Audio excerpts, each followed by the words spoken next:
एक कहानी सुनाता हूँ मैं, जो मैंने बचपन में बहुत साल पहले सुनी थी कि कुछ बच्चे होते हैं, गुब्बारा वाला आता है बेचने के लिए, तो वो उनसे पूछते हैं कि भाई इस गुब्बारे में है, मतलब एक बच्चा लेता है नीले कलर का गुब्बारा, वो ऊपर उड़ जाता है, तो दूसरा बच्चा आता है कि यार पीले कलर का जो गुब्बारा है वो भी ऊपर उड़ जाएगा। तो गुब्बारा वाला बोलता है कि भाई चाय को ही ले लो, क्योंकि जो उनमें गैस भरी है वो गैस हीलियम भरी है, ये मैटर करता है बस। अब इसको आप अपनी रियल लाइफ पे इम्प्लीमेंट करो इस स्टोरी को, कि ठीक तुम्हारे साथ भी वैसा ही है कि बेटा ये मैटर ये नहीं करता कि एनवीडिया के फाउंडर अमेरिका में बैठे इसलिए वो बड़ी बड़ी चीज़ें बिल्ड कर रहे हैं। आप इंडिया में हो, आप इंडिया के किसी कोने में हो, बहुत छोटे से गरीब स्टेट से बिलोंग करते हो, आप किसी इंग्लैंड के गरीब कोने से बिलोंग करते हो, आप अमेरिका के किसी गरीब कोने से बिलोंग करते हो। अमेरिका पूरा अमीर नहीं है, कुछ हिस्से उसके भी गरीब हैं, लेकिन आप अपने से बेहतर हैं, ठीक है। अमेरिका का कंपेरिजन वो भी गरीब है, ठीक है। आप दुनिया के किसी भी कोने से बिलोंग करते हो, अगर आपको बलून की तरह उड़ना है तो भाई सबसे ज़रूरी चीज़ है कि आपके अंदर वो हीलियम होनी चाहिए।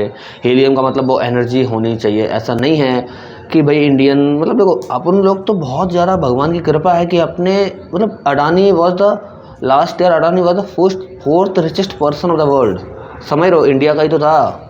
मतलब और दुनिया में अभी तक किसी भी देश के बिलियनर का इतना दुस्साहस नहीं है कि फोर्ब्स की टॉप 5 रिचेस्ट में आ जाए। टॉप 5 रिचेस्ट में ज़्यादातर अमेरिकन ही होते, टॉप 10 तक में भी, हाँ एक आध फ्रांस के आ जाते हैं। और पता है हम लोग तो टॉप 4 में आ चुके हैं। सोचो, मतलब हमारे पास ऐसी कंट्री नहीं है कि हमारे पास कुछ नहीं है, पाकिस्तान की तरह की कटोरा लेके घूम रहे हैं। समझ रहे हो ना।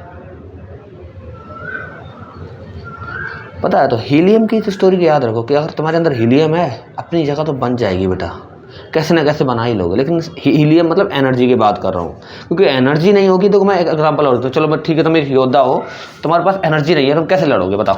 लड़ लोगे? नहीं लड़ पाओगे, क्योंकि तुम्हारे पास युद्ध लड़ने के लिए एनर्जी चाहिए होती है। सर्वाइवल के लिए भी चाहिए होती है, और युद्ध लड़ने के लिए भी। तो सबसे पहले मैं यही कह रहा हूँ कि एनर्जी होनी चाहिए, क्योंकि एनर्जी नहीं होगी तब तक कि तुम एक्शंस ही नहीं ले पाओगे।